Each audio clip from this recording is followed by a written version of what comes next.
এই মেডিচিনটো ৰেক্টেল প্ৰলেপছ অৰ্থাৎ আপোনালোকৰ মলদ্বাৰটো পায়খানাৰ ৰাস্তাৰে বা পায়ু পথেৰে যদি বাহিৰৰ ফালে ওলাই আহে সেই সমস্যাটো দূৰ কৰিব পাৰে। এইটোক যদি আপোনালোকৰ মলদ্বাৰ বুলি ধৰি লওঁ তেনেহ'লে আপোনালোকৰ শৰীৰত এই মলদ্বাৰটোক নিজৰ জেগাত ৰাখিবলৈ ছাপৰ্ট দি ৰাখিবলৈ এই চাৰিওফালৰ পৰা কিছুমান মাংসপেশী থাকে আৰু কি থাকে লিগামেণ্টছ থাকে। সেই মাংসপেশী আৰু লিগামেণ্টছবোৰে এই ঝুলনি নিচিনাকৈ আপোনালোকৰ এই মলদ্বাৰটোক চাৰিওফালৰ পৰা ছাপৰ্ট দি থাকে।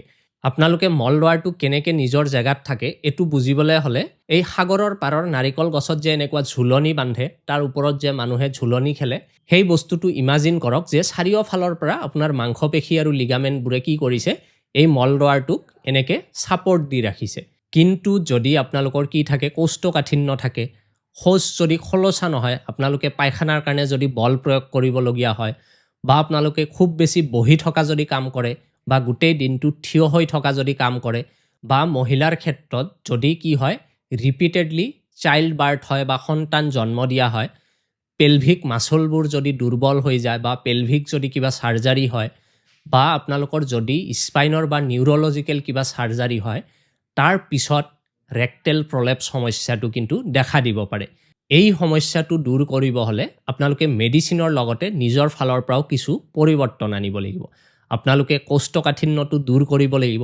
সেইটো আপোনালোকৰ ডায়েটৰ সহায়ত আপোনালোকৰ লাইফষ্টাইলত পৰিৱৰ্তন আনি সেইটো আপোনালোকে নিয়ন্ত্ৰণত আনিব লাগিব।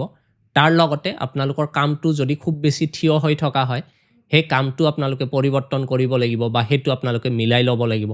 খুব বেছি বহি থকা যদি কাম কৰে সেইটো আপোনালোকে মিলাব লাগিব।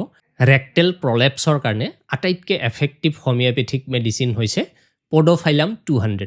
এই মেডিচিনটো আপোনালোকে আপোনালোকৰ ওচৰৰ যিজন BHMS ডক্টৰ আছে তেখেতৰ চেম্বাৰত গৈ তেখেতে বনাই দিয়া ড'জ হিচাপে জাষ্ট 15 দিনমান ব্যৱহাৰ কৰি চাব। হোপফুলি এই এটা মেডিচিনতে আপোনালোকৰ সমস্যাটো দূৰ হৈ যাব। মোৰ চেম্বাৰ ধুবুৰী জিলাৰ চাপৰ টাউনত। যদি চাপৰ টাউনলৈকে অহাটো আপোনালোকৰ কাৰণে সম্ভৱ হয় তেনেহ'লে এই স্ক্ৰীনত দিয়া নম্বৰটোত হোৱাটছএপ কৰি আপোনালোকে মোৰ চেম্বাৰটো এইবোৰ সমস্যাৰ চিকিৎসাৰ কাৰণে আহিব পাৰিব।